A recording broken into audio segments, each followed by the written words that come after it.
aɗa wawi yaade subaka laabi jeetati ñalawma walla jaaha laabi 5 ñalawma tawa aɗa rondo paam soko a yiɗi a rondat hoore ma paano. Le Sénégal dispose d'importantes réserves d'eau, mais leur accès est difficile, notamment dans les zones rurales. Mais de simples solutions existent. L'accès à l'eau m'est très facile et quelque part des gens souffrent pour en avoir. Ce sentiment de tristesse m'a poussé à vraiment commencer à construire ces puits. Les puits peuvent transformer la vie des gens. C'est la mission d'un homme. Mais son rêve a un coût. Ma vie de famille, ma carrière, mes amis et ma santé en dernier lieu.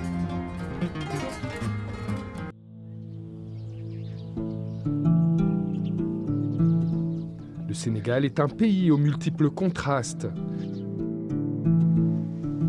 Situé sur la côte ouest de l'Afrique, il offre un paysage varié, allant des plages bordant l'Atlantique à la région verdoyante de la Casamance, en passant par le Sahel, aride au nord. Malgré ses vastes réserves d'eau et sa croissance économique rapide, la vie reste difficile dans les villages reculés, où l'accès à l'eau potable demeure un défi. L'approvisionnement en eau pour les familles, une tâche majoritairement effectuée par les jeunes filles et les femmes, peut être exténuant et porter atteinte à leur santé ainsi qu'à leur émancipation. aɗa wawi yaade subaka laabi jeetati ñalawma walla jaaha laabi 5 ñalawma tawa aɗa rondo paam soko a yiɗi a rondat hoore ma paano wadde kilométre 2 ha wuuro jaaha laabi 4 ñalawma subaka aɗa jaaha laabi 4 ñalawma woni laabi jeetati ñalawma soko a fini subaka tan a ummot jaaha aɗa wonde dawol kono hadema dawde ko ma ƴoogal wadde hadema dawde ko ma jarna jawdi ndi hadema dawde ko ma ƴooga guppirgal ngal no doora ƴogoyde ha para gutɗa ndawa.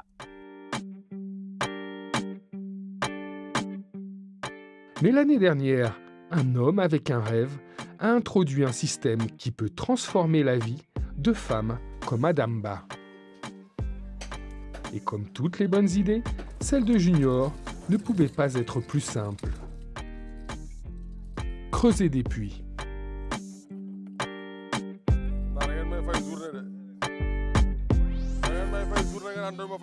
C'est cette souffrance que j'ai vue des personnes qui n'avaient pas d'eau. Et alors que chez moi, j'ai le robinet, quand je pense que l'accès à l'eau m'est très facile et que quelque part des gens souffrent pour en avoir, ce sentiment de tristesse m'a poussé à vraiment commencer à construire ces puits.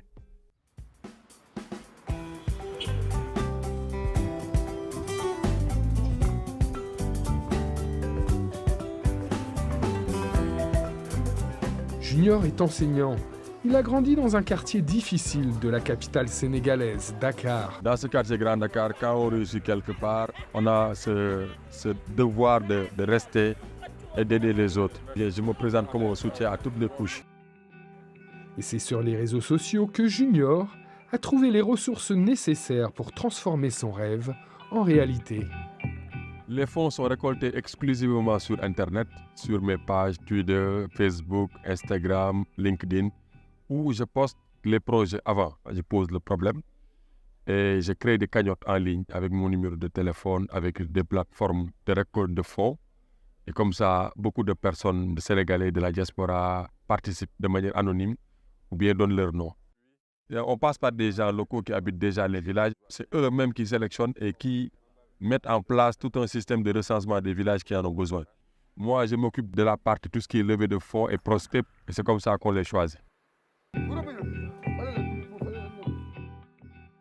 Une fois un village sélectionné, le travail éreintant commence. Il peut durer jusqu'à 1 mois. Junior s'appuie sur des puisatiers locaux. Leur expertise se transmet de génération en génération.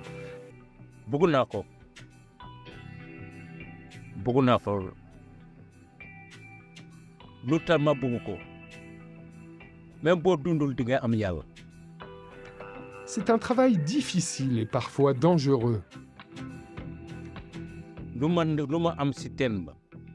pour léegi gëstu ni sa def ma jafe.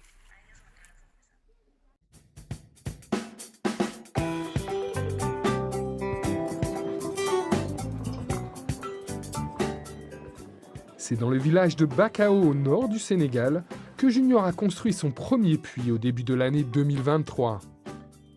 C'est ici que tout a commencé, le premier village qui a reçu le premier puits de cette belle histoire. Je suis très content, il y a beaucoup de souvenirs. Déjà, je me souviens le jour de l'inauguration, c'était comme hier. Il y avait tout le village et on a beaucoup discuté. On a discuté déjà sur ce puits et on avait discuté sur sa gestion. Et je pense qu'aujourd'hui, les gens de ce village ont respecté leurs paroles et qu'ils ont bien entretenu ce bijou aujourd'hui qui est toujours là. Et je ne peux être que satisfait, heureux. Peu de temps après, ce fut au tour du village de Fastieken, près de la frontière gambienne. Nous avions rencontré Junior pour la première fois en mars 2023, au début du projet. Aujourd'hui, le village prospère. Il y a un an, quand on est arrivé ici, il n'y avait absolument rien. Je me souviens, le premier jour où on était ici, on avait tracé un grand cercle. On avait fait les premières prières sur place avec l'imam et les notables du village. On priait Dieu pour avoir de l'eau. C'était très émouvant puisque ce jour-là, qu'il nous aurait dit que ça allait transformer autant d'espace et autant de vie. Là, aujourd'hui, comme vous pouvez le voir, il y a un puits qui est là, disponible, qui a de l'eau et le résultat est là. C'est visible, c'est palpable et c'est beau. Vraiment, c'est beau et c'est extraordinaire. J'étais fatigué en arrivant. Quand j'ai vu tout ça, je ne ressens plus la fatigue. Je suis très très content. J'avais faim, mais j'ai plus faim bizarrement. Ainsi, de puits en puits, le projet a grandi de manière exponentielle. Fondéas, le village d'Adamba est désormais sur la liste de Junior. Il faut juste rassembler les volontaires et réunir suffisamment d'argent. Mais pourquoi ces puits sont-ils tant nécessaires ? En comparaison avec ses voisins, l'accès à l'eau au Sénégal est relativement bon, mais dans les villages reculés, il reste encore beaucoup à faire. La collecte d'eau, une tâche principalement effectuée par les femmes et les jeunes filles, peut prendre énormément de temps et est physiquement épuisante. Aujourd'hui, l'accès à l'eau est un facteur de développement, contribuant à résoudre les problèmes socio-économiques, tant en matière de pauvreté que d'autonomisation des femmes. Et généralement, c'est les femmes qui s'occupent de ces tâches-là en milieu rural, dans un contexte où on parle d'inclusion sociale. Et cela explique également en partie le décrochage scolaire qu'on note auprès des jeunes filles. La femme est aujourd'hui un facteur de production. C'est la femme aujourd'hui qui gère la production agricole et qui assure l'alimentation, disons, générale des ménages. Et aujourd'hui, la pénibilité ou bien la précarité liée à l'accès à l'eau constitue une source qui restreint, qui enfreint le développement des femmes, surtout dans les secteurs génératrices de revenus. D'où la nécessité aujourd'hui d'aller vers des solutions innovantes qui permettent de limiter cette précarité et de limiter les temps de collecte, de prélèvement et de transport de l'eau vers les ménages par les femmes. Ne pas avoir à passer des heures à collecter de l'eau peut avoir un impact significatif sur la vie des femmes. Bissine Senghor n'a plus besoin de marcher des heures pour aller chercher de l'eau. Avec un puits dans son village, elle peut désormais cultiver. bu ñëwee dañ ko yóbbu si lu may dem jaayi ko foofu waaw tamit boo gisee ñu def si loolu tamit teen baa tax ndax buñ amutoon teen dañoo dem fale si projet ba fale dañ fa béy ay dañoo fay foofu 5000 dafa naap ndax bi teen bi amutoon dañ doon dox loo mot fii ay kilomètres da ngay dem sa teen ba foofu doo am ndox da ngay woggu foofu ba sonn sa loxo yi day rocceeku doo xam doo roosee sa gàncax bi daana doo am ñeenti fan doo xam ne doo am ndox te naa ko bi yenn saa yi dañoo dem ba diggante soble bi daa mel ni lu nopp gàncax bi da mel ni luy dee te loolu tamit il faut mu am produit teen bi balaa muy ñëw dama doon naa ko ji fële sa projet ndax lii man mosuma ko woon a fóot da si yaakaar tamit da ko si boo gisee ni mën a def lii tamitoo tu teen bee tax ëllëg bu njëriñ ba génnee mën naa si toppatoo samay njaboot ak samay élèves.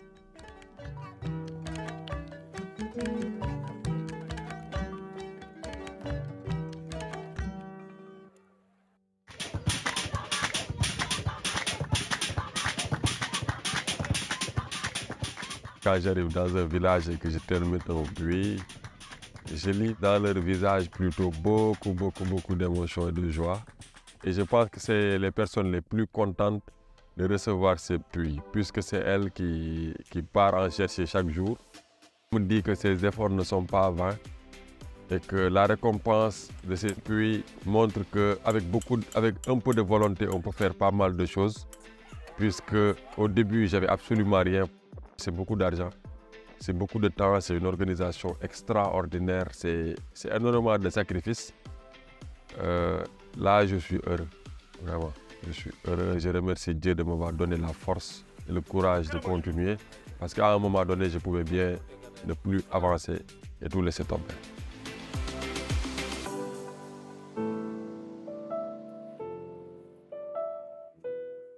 Alors qu'il s'apprête à reprendre la route une nouvelle fois, Junior réalise combien sa mission aurait été impossible sans le soutien de sa famille. Je suis son épouse, donc je dois être tout le temps là à ses côtés, à l'épauler. Le deuxième sacrifice, c'est ma carrière, que je ne suis plus enseignant, en craie en main, j'ai plus de classe et ma carrière est hypothéquée parce que j'ai plus le temps d'aller étudier pour faire des concours pour changer de corps ou bien changer de grade pour avoir des promotions.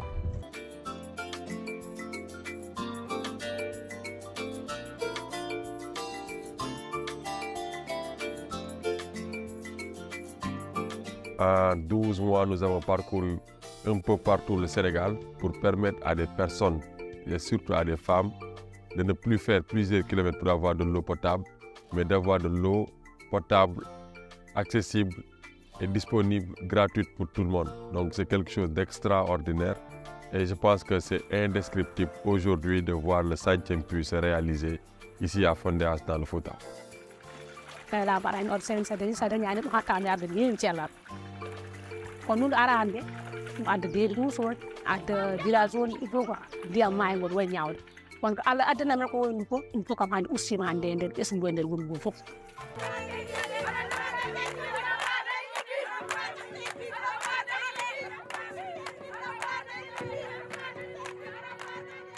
Alors que les demandes de nouveaux puits continuent d'affluer, Junior n'a pas l'intention de s'arrêter là. Avoir construit 100 puits en l'espace d'un an lui donne un sentiment profond de satisfaction et d'accomplissement.